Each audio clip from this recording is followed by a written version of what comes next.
guys, this is your host Priya Makka, and we are back with yet another podcast on 10 burning questions.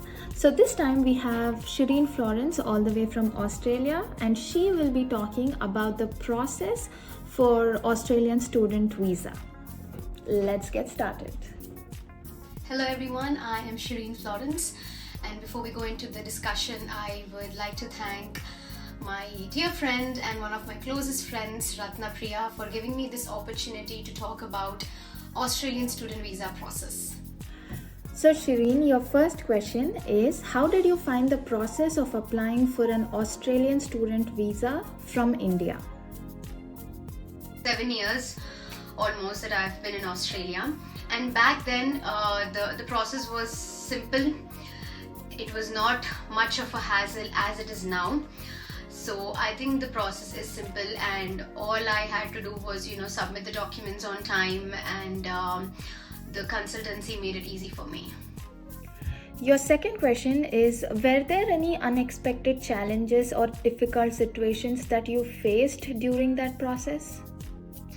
I would say yes and also no. Mostly no, because consultancy helped me a lot, and they were there throughout the process, and they made sure that I submitted all the documents on time and the right documents as well.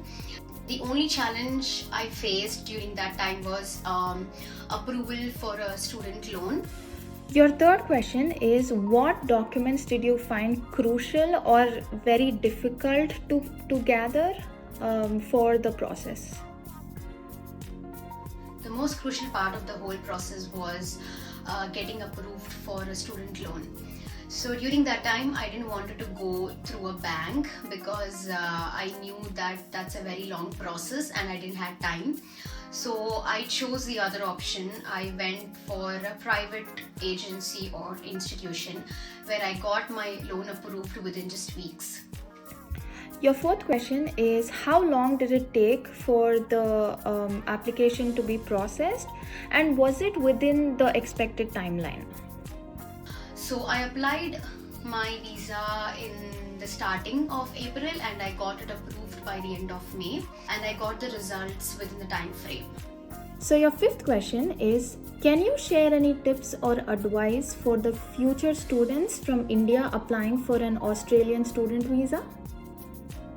If you're planning to come to Australia just to earn money and get a good degree, then yes, Australia is a land of opportunities. Australia is one of the countries which allows students to also work legally.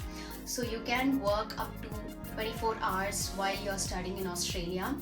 Your next question is, did you use any immigration agent or consultant to help you with the process? And if you did, was it really helpful? So it was simply abroad. I'm grateful and thankful for them to help me in this whole process. So your seventh question is, how did you feel when your visa was approved, and how did you celebrate it? So the same day we organized a prayer meeting, a small gathering with my close friends and also my family. We prayed together, we sang songs together, and we thanked the Lord together. And for the last time, I had lots and lots of Indian food 2 days before I left Australia. So your ninth question is, what was it like adjusting in a different country, in this case Australia, being a student? How was that whole experience? Can you explain? Most of my friends would agree with this, that I find it very easy to make friends because I'm social and I am friendly with everyone. So it wasn't so hard for me to find friends here and good company. Okay, so your last question for this podcast is, looking back, is there anything you wish you had known or done differently for your visa process and your preparations for studying in Australia? My journey in Australia has been extremely wonderful, and I'm grateful for all these experiences I had here till now. Lastly, I would like to conclude by saying these two things. First thing is, if you're planning to come to Australia, please be prepared and get your research done properly. And second thing is, if Australia doesn't work for you, definitely have an alternate option as well. Alright guys, thank you for sending in those questions. and I hope I have answered those questions correctly and properly. If you have any doubts, please contact me on Instagram. So guys, with this we come to the end of the podcast, and I really want to thank Shireen Florence for doing this for us, and I hope that the future students who want to pursue their education in Australia have found a few answers through this podcast. And if you have any further questions, you can always comment down on this video and we will get back to you as soon as possible. And so see you on our next podcast. This is your host Priya Makka signing off.